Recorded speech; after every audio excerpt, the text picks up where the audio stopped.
Bonjour Freddy Roncin, vous êtes président de l'association sanitaire apicole du département de l'Aisne. Vous pouvez nous parler du frelon asiatique s'il vous plaît?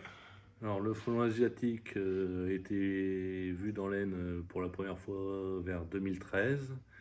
Il est facile à reconnaître par rapport à notre frelon européen, à savoir il est un peu plus petit, de dominance noire avec les pattes jaunes.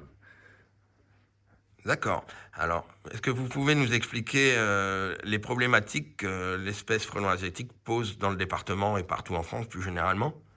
C'est un super prédateur.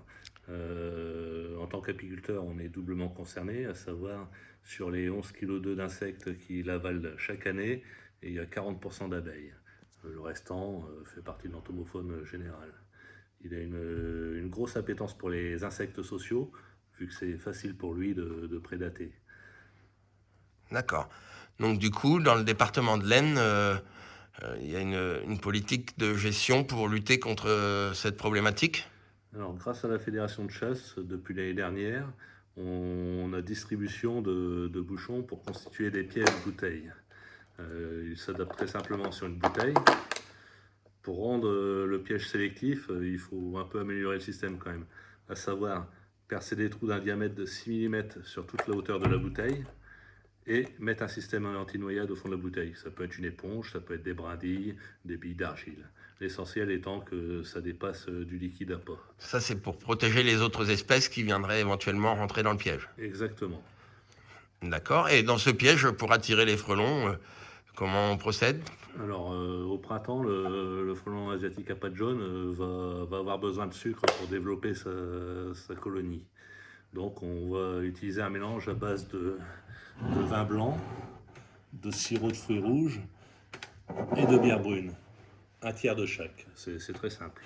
D'accord. Donc on réalise ce mélange, on le met dans la bouteille, on met le bouchon par-dessus et on installe le piège où?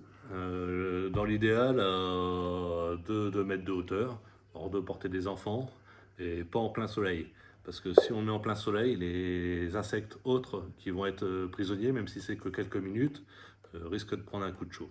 D'accord. Et la période de piégeage idéale? La période de piégeage idéale, on va bientôt y arriver. Dès que les températures vont atteindre les 14-15 degrés pendant quelques jours, les fondatrices vont sortir d'hivernage et se mettre en quête de construire un nid primaire. C'est le seul moment de l'année où elles sont vraiment vulnérables parce qu'elles vont être tout seules à faire les allers-retours pour construire leur premier nid. Et où on peut se fournir les bouchons? Normalement, les propositions de distribution de bouchons ont été faites aux mairies du département, donc il faut s'adresser à sa mairie. Merci Freddy. De rien, On va merci à bien vous. lutter contre les frelons. Merci.